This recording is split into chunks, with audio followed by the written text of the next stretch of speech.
Merci aux organisateurs de m'avoir donné l'opportunité de parler de cette annonce du cancer. Alors, je ne sais pas si ça a marché. C'est comme ça. Vous voyez pas. Oui, c'est bon, ça y est.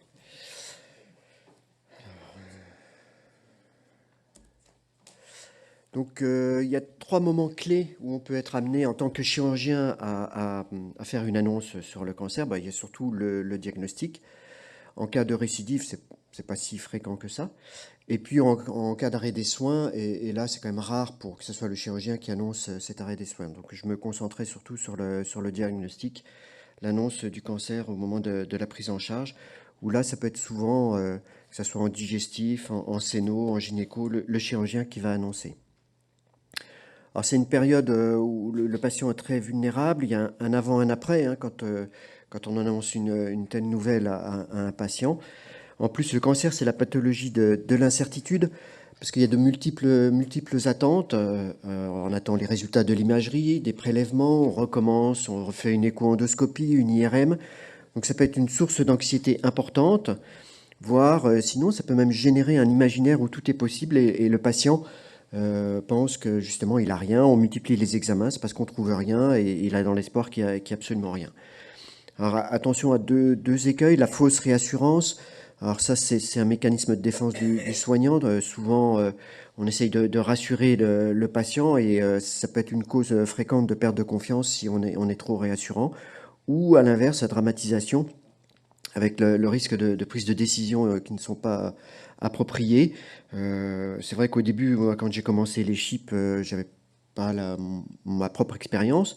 Et donc je me basais sur les chiffres principalement de Dominique Elias, avec au début de l'expérience de Gustave Roussy, il y avait quand même plus de 10% de décès post-op. Et quand vous annonciez ça aux patients, j'ai quelques patients quand même qui ont refusé de partir à la chip, rien qu'en annonçant de tels chiffres. Donc il faut faire attention. Les processus de communication de mauvaises nouvelles ont évolué dans le temps, hein. On a connu la tendance paternaliste. Moi, je connaissais un patron de gastro qui disait de toute façon, il ne faut jamais leur dire que c'est le cancer. C'est toujours des gros polypes qu'on va opérer. Bon, ça n'existe plus, mais on l'a connu. Après, au contraire, d'autres médecins qui disent la vérité crue, avec vraiment des chiffres. Je connais un autre oncologue médical qui fait surtout du pancréas, et là, il leur annonce à chaque fois moins de 5% de survie à 5 ans. Enfin, je me suis toujours demandé comment il n'y avait pas des patients qui ne s'étaient pas suicidés en sortant de sa consultation. Et puis la troisième voie, qui est la voie la plus réaliste, adaptée à la réalité du patient, c'est celle d'aujourd'hui. Alors les mauvaises nouvelles, c'est une nouvelle qui a des conséquences qui sont négatives et importantes pour le patient, hein, sur l'idée qui se fait de son avenir, hein. Quand on lui annonce qu'il a un cancer, c'est quand même... il y a un avant et il y a un après. Il y a toujours un décalage entre l'imaginaire du patient et la réalité médicale, hein. C'est pas parce que on prononce le mot de cancer que forcément le pronostic est dramatique, hein. Quand c'est une petite tumeur du sein ou un endomètre stade précoce, c'est quand même de très bons pronostics. Et il faut faire attention aux mots que l'on va énoncer. Souvent, la relation, elle est fondatrice dès le départ. Pourquoi ça fait ça? Pardon, c'est pas ce que je voulais faire. Ah, c'est là. Alors en fait, il y a un dialogue qui est souvent paradoxal, parce que le patient, il va demander au chirurgien la vérité concernant ses résultats médicaux, mais tout en souhaitant ne recevoir que des bonnes nouvelles. Et puis le chirurgien, il va demander au patient d'intégrer tout ce diagnostic et ces traitements qui peuvent être traumatisants, mais sans difficulté intellectuelle ni démonstration émotionnelle. Ce serait quand même plus facile aussi pour le chirurgien. Quand on interroge les médecins et les chirurgiens, c'est vrai que l'acte d'annoncer, c'est toujours quand même un moment de solitude pour le médecin. Donc les prérequis, donc c'est vrai qu'il y a un caractère asymétrique de la relation médecin-patient. C'est un moment difficile sur le plan des émotions, qu'il faut essayer de contrôler ses émotions, et que de plus en plus, on essaye de mettre en place des démarches multidisciplinaires à 2 ou à 3, quand c'est possible, avec une infirmière relais pour faire cette annonce. Et c'est mieux vécu par les patients que de faire un colloque singulier qui peut être des fois plus difficile. Quand il y a un temps de préparation, j'y reviendrai au diagnostic. Si possible, avoir un proche, que le patient ne soit pas seul, parce qu'il ne comprend pas forcément tout. Dès qu'on prononce le mot de cancer, après, souvent, il y a un blocage. Avoir des explications claires, ne pas partir dans le jargon médical. Répondre à ces questions, parce qu'il va vous poser quand même des questions, on y reviendra, et puis un échange sur les sentiments, et toujours avoir une attitude positive et rassurante. Il y a Robert Buckman, qui est un médecin canadien qui a beaucoup travaillé sur l'annonce, comment le dire, avec un livre qu'il a écrit en 2005. Et il a mis au point ce qu'on appelle un protocole SPIKE en anglais, donc avec 6 étapes, les préliminaires, savoir ce que c'est déjà le patient, que veut savoir le patient, des fois il ne veut pas tout savoir, on a un droit de retrait, la communication de l'information, la réponse aux sentiments du patient et la proposition de suivi et propositions thérapeutiques.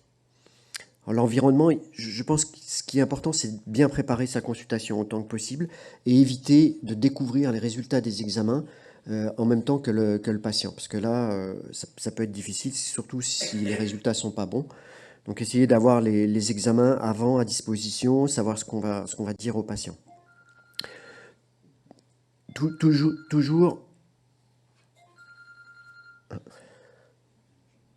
Toujours lui demander ce qu'il sait.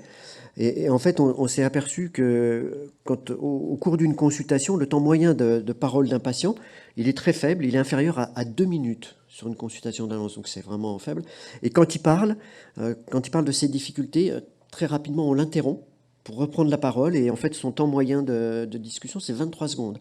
Et donc quand j'ai travaillé ce topo, après je me suis regardé, et effectivement je faisais pareil, c'est-à-dire que très rapidement on interrompt le patient, et on reprend, on essaye de diriger la consultation, et en fait, c'est vrai qu'on n'est pas très bon quand même. Utiliser des mots simples, avoir de l'empathie. Hein. Alors c'est sûr que le mot chien, ça ne mord pas, ça ne veut pas dire que ça va mordre, alors que le mot cancer, quand on le prononce, souvent ça assomme. Hein. Dans des émotions qui sont plus difficiles à contrôler pour le chirurgien, évaluer la compréhension, et puis toujours partir sur un projet de prise en charge. Mais il y a des patients qui peuvent être tenus dans l'ignorance d'un diagnostic ou d'un pronostic, soit parce que le patient ne veut pas, il faut le respecter, sauf s'il y a des risques de contamination, de transmission de maladies particulières. Et puis parfois, dans l'intérêt du malade, si vous sentez qu'il a une tendance suicidaire, on peut, le code de déontologie nous autorise à minorer en tout cas l'annonce, voire à ne pas parler du pronostic. Comment informer? Toujours un endroit calme et confidentiel si possible, pas de téléphone. Il faut vraiment penser à décrocher le téléphone. Si on a des portables, soit les confier à la secrétaire, si on est d'astreinte, hein, parce que ça peut quand même arriver. Mais il n'y a rien de pire que d'être interrompu quand on fait l'annonce d'une mauvaise nouvelle par une sonnerie. Alors, le problème, c'est qu'il y a l'entourage du patient. Souvent, ils ont les téléphones aussi et leur téléphone sonne. Toujours serrer la main du patient, se présenter, avoir un tout petit temps, mais se présenter, dire qui on est, ce que l'on fait,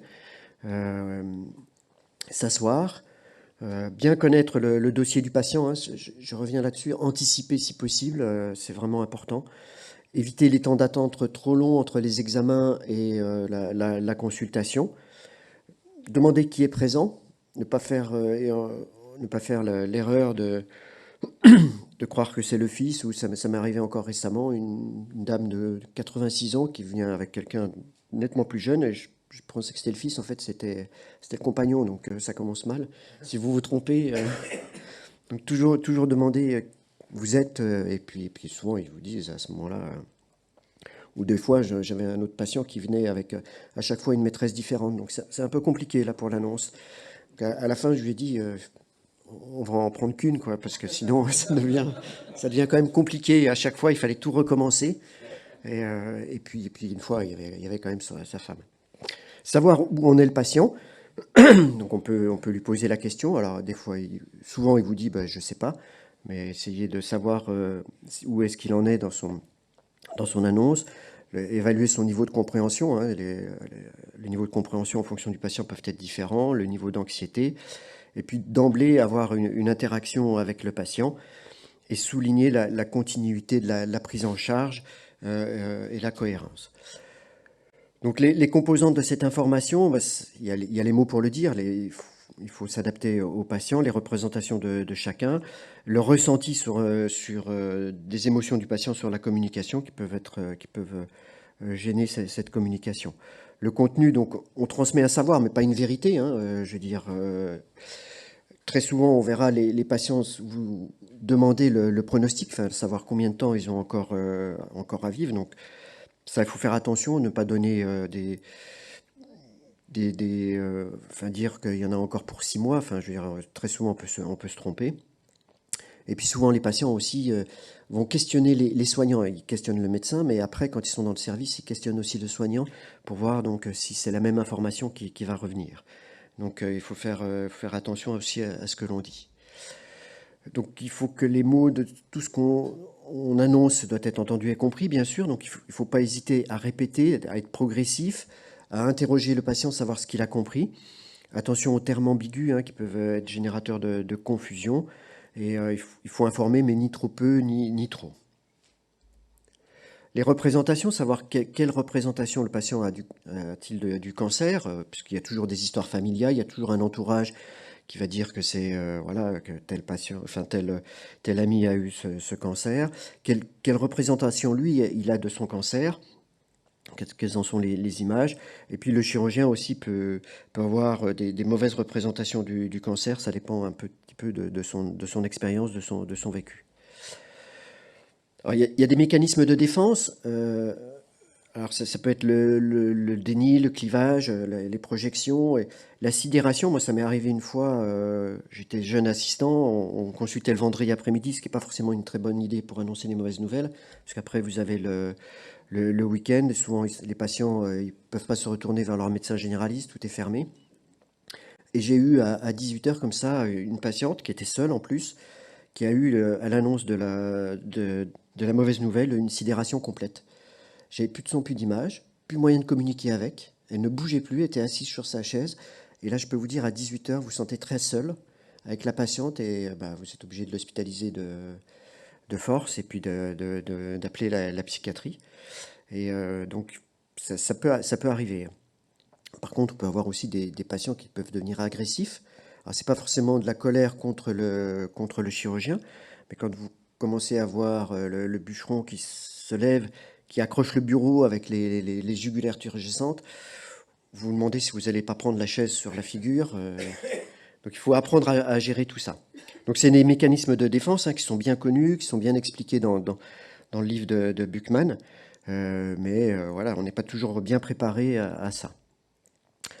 Alors après, on peut être rassurant, c'est comme disait Nietzsche, on sait mentir avec la bouche, mais souvent notre expression du visage peut nous trahir, pardon, et il faut faire attention aussi à nos propres expressions.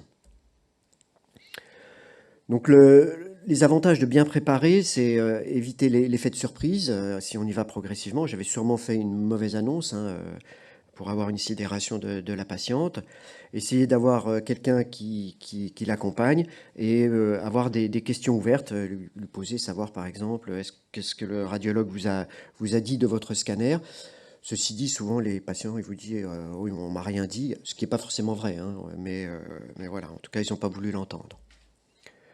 Donc réinterroger, préciser les priorités pour le patient. Il y a des fois les patients, vous leur annoncez un plan thérapeutique, on va les opérer, mais ils vous disent ah oui, mais j'avais prévu des vacances.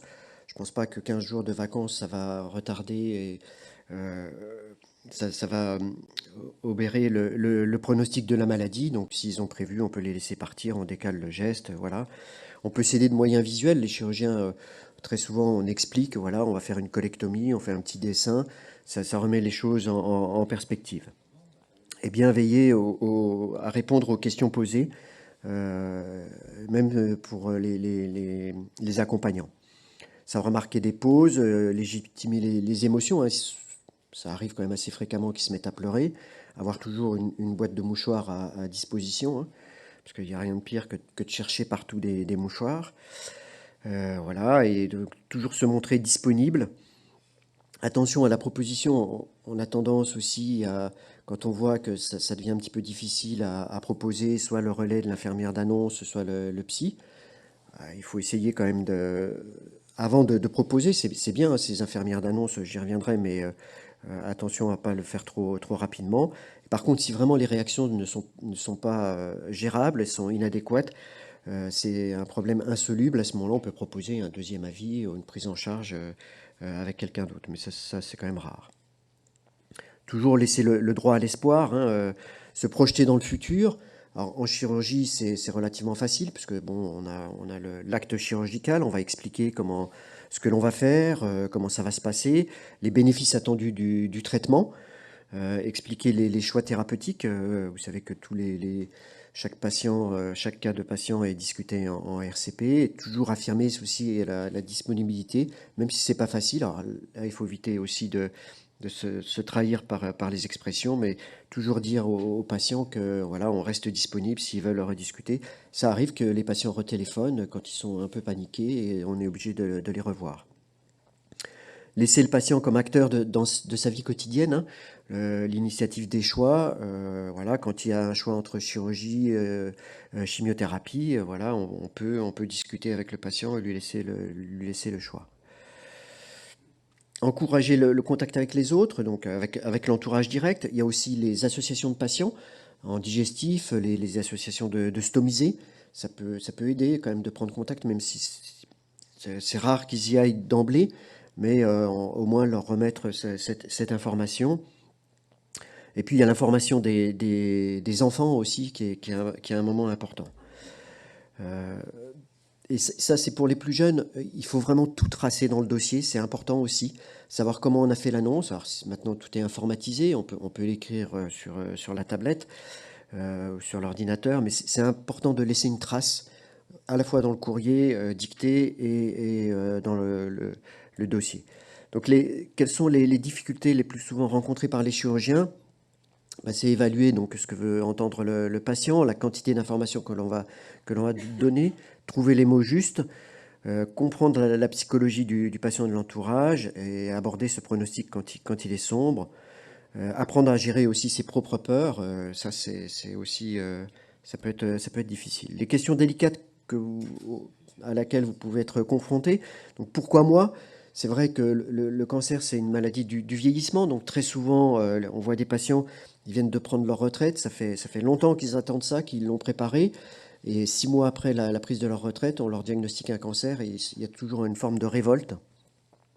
Et il faut savoir leur expliquer que voilà, c'est la vie et c'est une maladie du vieillissement. Quand cela a-t-il débuté aussi?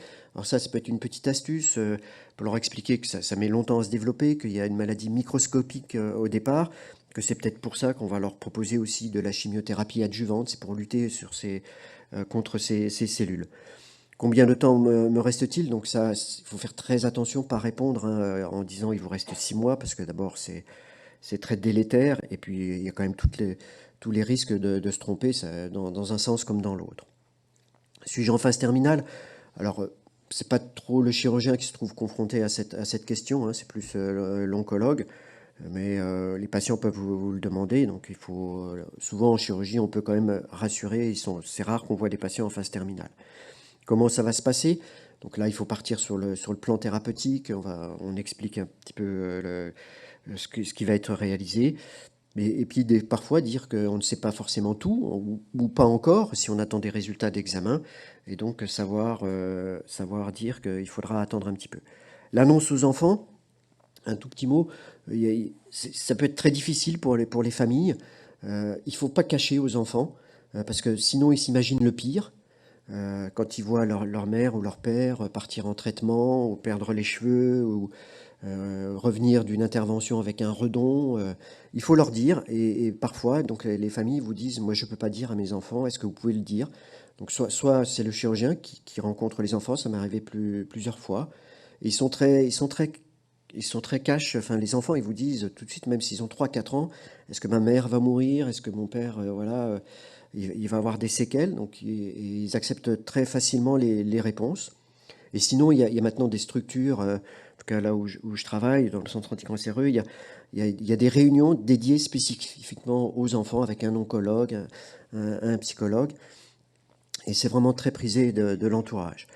Attention aussi, la réaction de la famille qui peut vous dire, surtout ne lui dites rien parce que ça va le tuer. Donc c'est un peu compliqué quand même. Voilà. Sentiment d'impuissance aussi, parce qu'on ne peut pas aider le patient dans son parcours thérapeutique, le deuil anticipé. La colère, voilà, la colère contre le patient, qui par exemple, oui, je lui avais bien dit d'arrêter de fumer, voilà, maintenant, où est-ce qu'il en est? Ou colère contre le milieu médical, si le diagnostic est un petit peu tardé, hein, c'est en digestif, c'est voilà, des rectorragies, on dit que c'est des hémorroïdes, et puis 6 mois plus tard, on diagnostique un cancer, voilà. La peur de se retrouver seul, aussi, on peut être confronté à ces questions. Il y avait eu des enquêtes en 2004 dans le cadre du plan cancer, du plan de M. Chirac. Donc il y avait eu des enquêtes savoir comment étaient ressenties ces annonces. Les chirurgiens disaient qu'ils savaient à peu près gérer correctement l'annonce. Par contre, les juniors, c'était quand même un vrai problème. Il n'y avait pas de formation et beaucoup de chirurgiens souhaitaient avoir une formation. Donc il a été mis en place ces formations à partir de 2004 avec des enquêtes pour savoir le ressenti. Et donc les gens ont quand même bien évolué dans ces annonces. Il n'y a plus d'annonces dans le couloir, hein, bien sûr. L'annonce n'est plus déléguée aux internes. Il y a parfois la présence d'une IDE ou d'un psychologue. Un délai d'information du médecin traitant qui est moins long, c'est vraiment le relais, hein. Très souvent, quand les patients sortent de votre consultation, la première chose qu'ils font, quand ils sortent d'hospitalisation pour les interventions, c'est le médecin traitant qu'ils vont voir en premier. Et s'il n'a pas l'information, ça doit être assez compliqué aussi pour le médecin traitant. Et toujours proposer un entretien relais. Voilà, pour les malades, ce qu'ils veulent savoir, c'est le maximum d'informations, la plupart du temps. Ils ne veulent pas être seuls pendant et après l'annonce, une annonce pluridisciplinaire qui est personnalisée. Voilà, pour le personnel, il y a eu des enquêtes qui ont été faites pour le personnel, et donc cette organisation structurée et formalisée a été quand même ressentie de manière bénéfique. Les points faibles du dispositif, c'est le manque de ressources, à la fois humaines et puis au niveau du temps. Un petit mot pour finir sur la formation par la simulation. Là, c'est une photo d'une formation donc, au congrès de gynéco qui était à Lille, où il y avait des jeux de rôle faits par des jeunes médecins. Et je trouve que c'est vraiment, moi j'y ai participé, ça se met de plus en plus au sein des facultés, et c'est vraiment très important. Et c'est vraiment très formateur. Les gens qui y participent vraiment se plongent dans ces annonces de mauvaises nouvelles.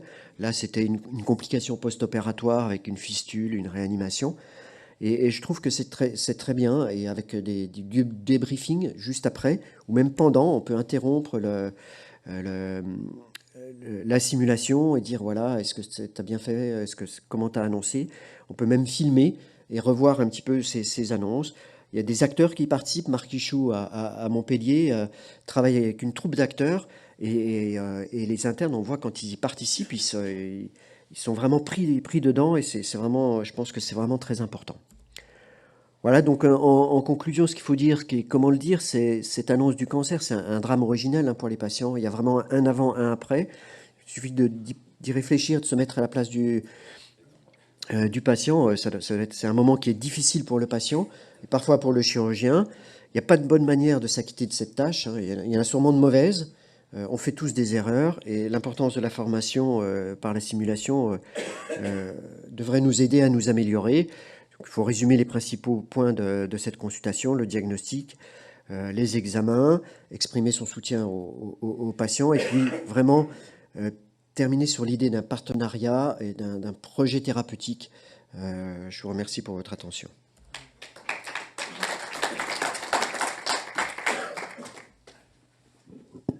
Merci beaucoup. Sujet difficile.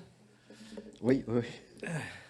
Alors, je crois qu'on n'aura pas le temps d'avoir beaucoup de questions parce qu'on a tous des expériences, effectivement. Moi, je voudrais citer la phrase de Freud que tu connais. Quand on lui annonçait qu'il avait un cancer, il a dit « Qui vous a donné le droit de me parler ainsi ?» Donc je crois que s'il y a une question... Oui. Oui. D'abord, félicitations, parce que c'est effectivement, comme le dit Philippe, un sujet très difficile. Je voudrais juste dire un mot, peut-être à prendre un micro, c'est pas bien. Prends un micro, prends un micro. Juste dire un mot sur votre réflexion de la fin, sur l'enseignement. Ça, je crois que c'est très important. Et la meilleure façon, si vous voulez, je pose comme partout, on a des externes, etc., et des internes. Et maintenant, la culture chirurgicale et tout s'apprend dans les livres, il y a Internet, etc. Par contre, ça s'apprend très difficilement dans les livres. Et donc, j'encourage. Alors, ça pose un problème difficile parce que les patients aimeraient être seuls avec vous. Mais je crois que d'assister à une consultation d'un senior, parce que ça vient avec l'âge, malheureusement, ça, c'est les cheveux blancs. Plus on en a vu, plus on a vu ce que vous avez vu, l'amant qui vient, moi, le dire à la femme, oui, c'est votre fille, mais non, c'était sa sœur. En fait, bon, on va pas reprendre tous ces exemples parce que je vous félicite pour votre topo. Ça, c'est une première réflexion. La deuxième réflexion, et je me tourne peut-être vers Jean-Marc aussi, c'est qu'il y a la chirurgie du visible et de l'invisible. Moi qui ai fait toutes les chirurgies, si en digestif on se permettait de ne pas parler, c'est parce que le malade ne voyait rien, il avait la même cicatrice.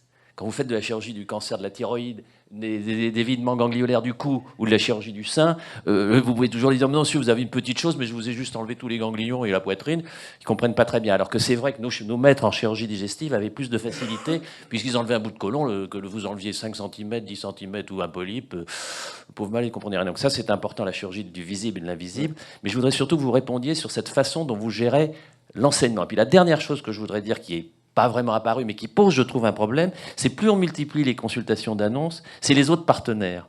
Donc je trouve qu'au sein d'une équipe, le leader ou l'infirmière chef, il faut réunir les gens pour qu'on dise un peu la même chose. Parce que moi j'ai souvent vécu cette double annonce entre le patient qui reçoit l'annonce du chirurgien, et puis il sort ou elles sortent, et puis elles ont une autre annonce. Et je ne sais pas comment vous gérez au sein de votre équipe ce message unique sur la maladie, qui n'est pas nécessairement unique, puisqu'on est tous très différents.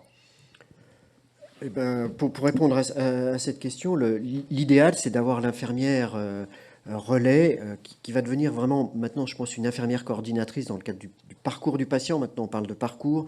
Et c'est vrai qu'il y a de multiples intervenants.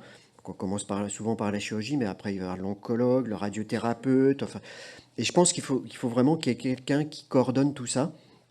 Et c'était un rôle qui était souvent dévolu aux chirurgiens, mais de plus en plus, il y aura ces infirmières, ces nouvelles infirmières de parcours de patients, qui sont ces infirmières d'annonce. Et je pense que si on peut l'avoir à la consultation avec soi, c'est bien, parce que du coup, elle entend ce qu'on a dit, elle peut participer, et puis après, si elle prend le relais, ce qui est souvent le cas, elle sait ce qu'on a dit, et voilà. Sinon, moi, j'essaye d'aller la voir, et expliquer en 2-3 mots ce que j'ai dit aux patients, pour qu'effectivement, il y ait un peu la même annonce, et que ce soit un vrai relais, et pas une annonce différente. Merci beaucoup. Tu veux dire un mot ? Bon, on parle de très loin. Moi, je suis d'une génération où on nous avait rien appris en faculté. Mais il y a quelque chose, il y a des progrès peut-être à faire encore, c'est sur qu'est-ce que tu as dit aux patients, parce que il y a d'une part le compte-rendu de la coloscopie ou de l'examen radiologique, vous l'avez évoqué, mais on ne sait pas ce que le patient, ce qui a été dit au patient. Ça ne veut pas dire que ce que le patient a reçu. Mais c'est vrai qu'une meilleure coordination, ça évite les ambiguïtés. Donc les questions pour le patient, me semble-t-il, c'est probablement une voie d'amélioration. En tout cas, merci beaucoup pour cette communication. Bon.